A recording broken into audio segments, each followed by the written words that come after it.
Hello? Hi, Melissa. Hi. It's Lisa McCauley. Hi, Lisa. How are you? I'm confused. Okay.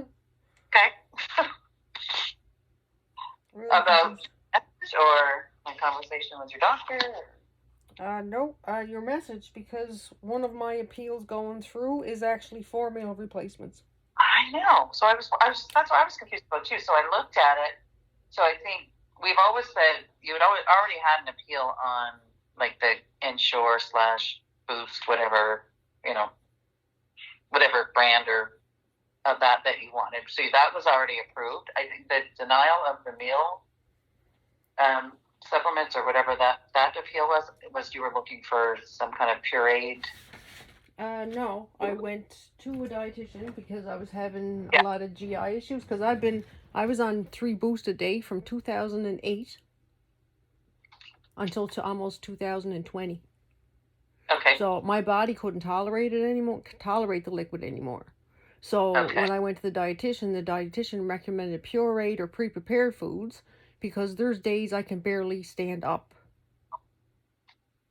And my case manager's fix to that was to come up with to give me a food processor, which if that was a solution, I would have got one.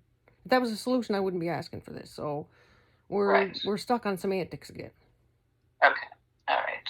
That is what issues. So you can't tolerate. Um, you can't tolerate the boost anymore. No, I made 2 trips to emerge in an ambulance with vomiting and diarrhea from Boost. All right. That is what the confusion is. But okay, well, let me look into that then. We'll chat with. Now that I kind of understand it, I guess that sort of was my confusion. Because when your doctor was talking about it, I'm like, sure, we're paying for that, but I know the recent decision said we weren't. But I think WCAT already said we were, so I wanted to look into it. But yeah, no, that is what the word liquid. The word liquid is in quotations is splattered through my entire thing. It's out. They're stuck on the word liquid. So okay, and I'll look at it and see if I can be a little more liberal with that. Mm-hmm. Okay, perfect. I will get on that and give you a call back probably tomorrow morning. Are you around? Did you get any clarification on the bladder issues and the PTSD? Well, I asked her about that. So what I said is we do need somebody to kind of to give you that diagnosis of. They had somebody. Well, we did have way back when, but he said it was a preliminary diagnosis. That was what Dr. Well, here's what Dr. Bailey is a top urologist this side of Montreal, and no, Dr. Bailey, but my case manager, yeah, didn't listen to Dr. Bailey. My case manager then went over Dr. Bailey and took it to Dr. Pickett, who's a neurologist, because I was looking at the report the other day, and she was asking Dr. Pickett if the head injury could cause the bladder issues. And Dr. Pickett said, that's not my wheelhouse, but Dr. Bailey is the top in his field. That's exactly what she said. So she's siding with whatever he says. That's where everything stopped. All right, so the case manager, so I'll write this down. What was that doctor, the second doctor? Dr. Pickett. Yep, she's a neurologist. And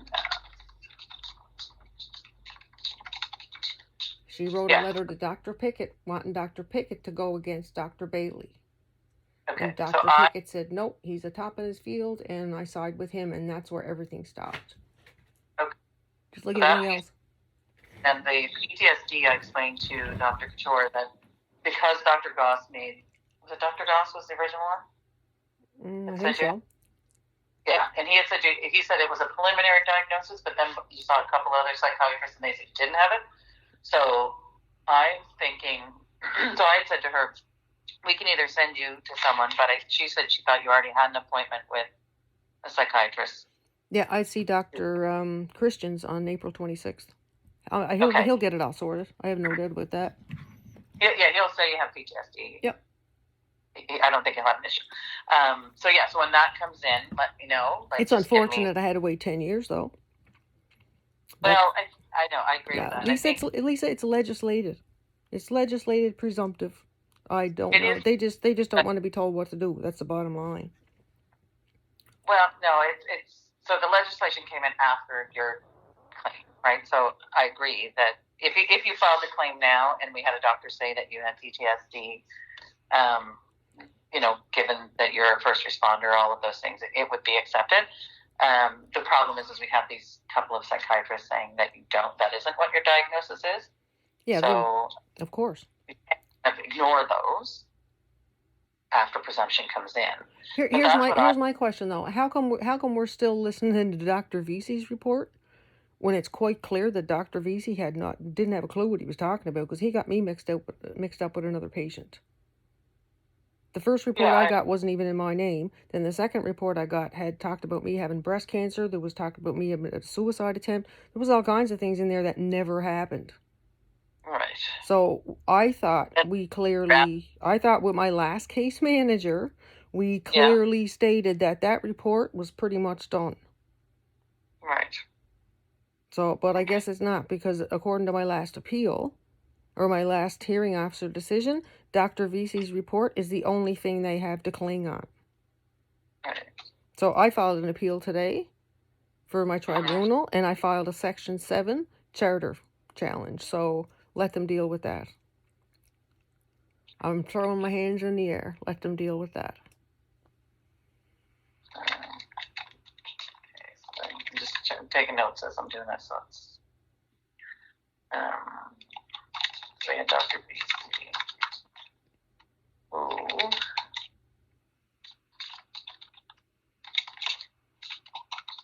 Not.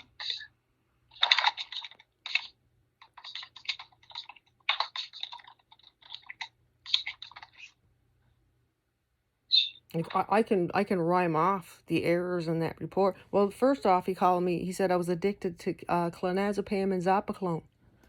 I hadn't been on clonazepam in years to start with. And I had been off of Zopiclone for over a year at that point for sleep. Over a year. And there was talk of me having breast cancer. There was talk of a suicide attempt. He blamed Dr. Thompson for keeping me in pain.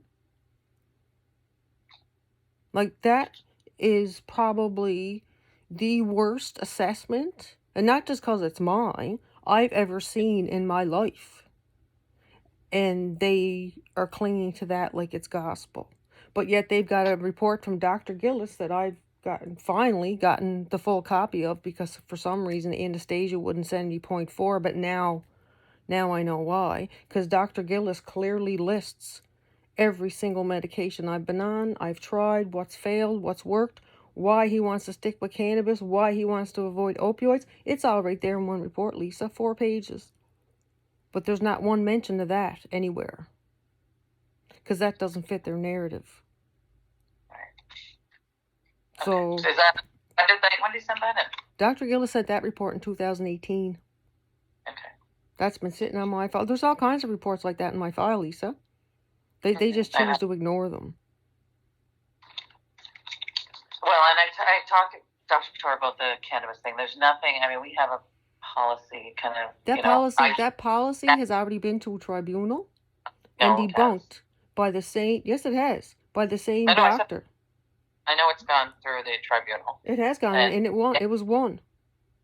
It was. It was, because you know whose case they used. I helped that person win that tribunal. I did. I helped that woman help her husband win that tribunal. And the same doctor that wrote that report for me wrote the reports for him too.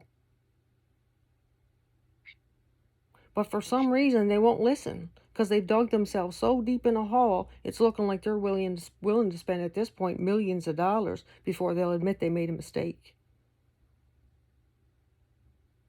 Well, we have to base it on research, and there really isn't a lot of. I know Dr. Gillis says that's not my fault. It's not my fault that society demonized a plant for 40 years. Not my issue. Do you honestly think that that 20 years ago, that if someone had said to me that in 20 years you're going to be disabled, applying for MAID, and fighting for cannabis for your life like a diabetic would fight for insulin, I would have said they were out of their minds. But here I am. All right. Okay.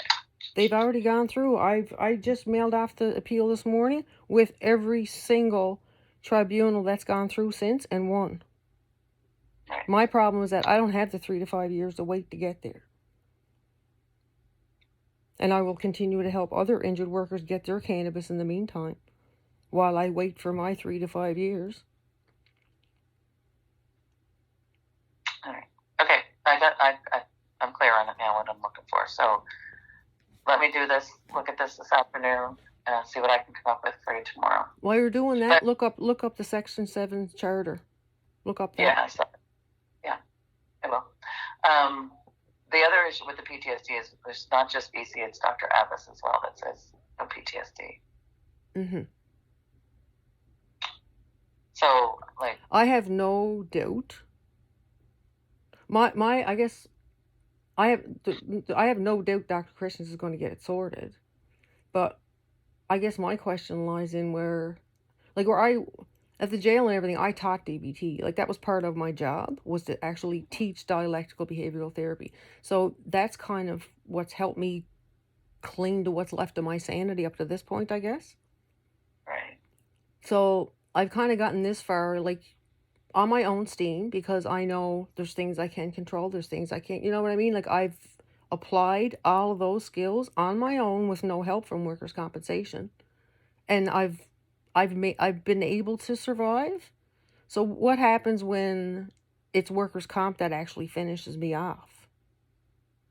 Like, where does that fall on the scale, or is there even a scale? Like, has workers' comp ever been the source of a diagnosis of PTSD? No. Well, Because PTSD, I mean, you need to be afraid for your life, right? I just applied for MAID. Yeah. I don't know how much fear in my life I can be, because I don't want to live in pain like this anymore, Lisa. So, I mean, is there a certain number of things that have to happen first, or, like, because as a former psych nurse, I'm having a really hard time wrapping my head around how workers' comp even manages to negotiate all this, really. Let me look into it. Do you say your appointment is on the 20th or the 27th with questions? 26th, I think. The 26th. All right, perfect. All right, so I've got all that. I guess I'll look at these other issues and see what I can come up with. And did you, or the time we talked the last time, I said, can you write down all of the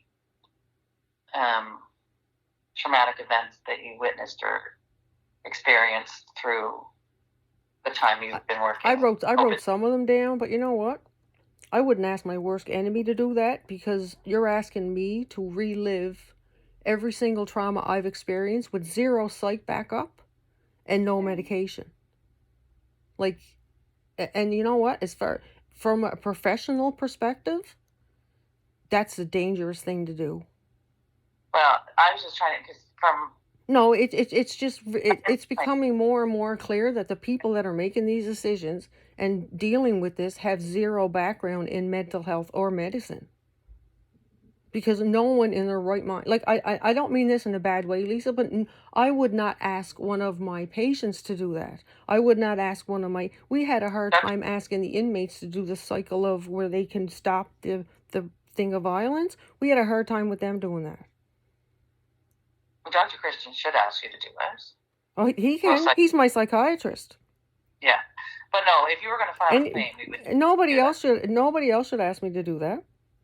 Okay, well then we'll wait. I wrote some of them down in the appeal, but I clearly stated why I shouldn't be asked to do that without any psych backup. I had my last appointment with what's her name the other day.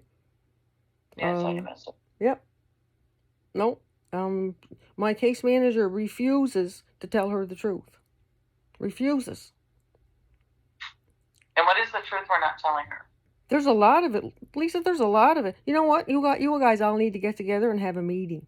You just do, because the right hand don't know what the left hand is doing. You just need to all get together and have a chat. Because that's one of the most frustrating parts of all this. Well, I'm not your caseworker. I'm just trying to resolve issue by issue to see if I can get to the bottom of one of any of these for you and get them resolved. Your case manager is still your case manager. The psychologist said this is the worst case she's ever seen in her life. That's what she said. As far as how workers' comp treats people, this is the worst case she's ever seen in her life. I don't know, how do you explain that away? Right. Well, maybe I'll give her a call and have the conversation. I think it's probably a good idea. Yeah. Because I won't be going back there. She gave me a couple of weeks to cool off, but and she knows where I'm coming from. So. Okay, I'll have a look at her reports and I'll give her a call. And yeah, I will give you a call tomorrow to see if there's anything I can get resolved in the next few hours. The money for the coconut oil I still haven't gotten yet either. Yeah, I went through and all I found are... They never hang on to anything I send in, Lisa, and I can't be responsible. I can't feed myself every day, and they're asking me to hold on to receipts for 12 years. Like, seriously. No, they're in there appeal, but they're just pictures of the website of here's coconut oil and how much it costs in the superstore, not that you actually bought it. Like, even back from they were all sent in with the original one that was denied. Yep. They were all everything was sent in. Everything was sent in. I sent in the one for the magic butter machine too, and they lost that. I know, I found it eventually in part of your appeal, and it was only $247. $247 US. Or is that the one? Is that the one that had the price of it now? Because now it's about $247. In 2013, it was over $500. It was what you sent in for evidence as part of your appeal when you got the original magic butter machine. Cost me just over $500 because it took me 6 months to save up for it because it was in US dollars. I mean, we can. I mean. This is like me keep asking Anastasia why it took her 9 months to write my appeal letter. So we can argue about dates all you want. No, we can't. I want to know why it took her 9 months. So we can get lost in semantics, or we can actually get stuff done. Right, and that's what I'm saying. I did find the receipt in that same appeal. The receipts that were there for, like, there was some stuff for like rice bran oil.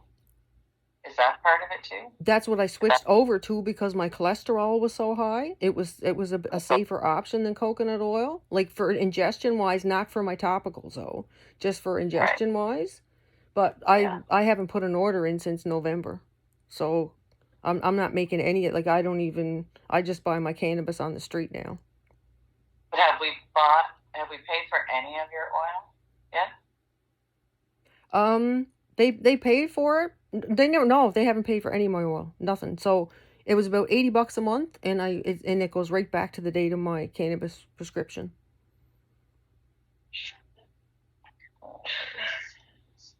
I mean, it's if I dug through, I could probably find the scribbler where I added everything up. But if I do it, it'll be over. There'll be taxes and everything included. I can guarantee that.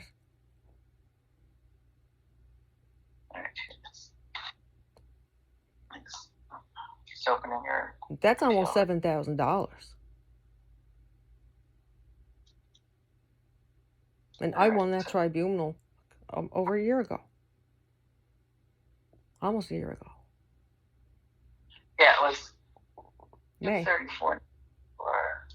And then there was some oil, like some THC on there, like cannabis. CBD oil. What else do we have here? I sent in some receipts for cannabis that I got, but they're not even looking at those yet. So now I'm just getting what little bit I can get on the street. All right. Yeah, there's no coconut oil here with this. There's other oils, but they're actually cannabis oils. For Veterans Affairs, here's the kicker, Lisa. Veterans Affairs, and we're covered under the same pretty much program that Veterans Affairs is covered under, right? For Blue Cross. And when I go into the Canna Farms website, There's actually a VAC portion where it just shows you what's available just to Veterans Affairs that's covered. Yeah. There's 45 products there available. 45.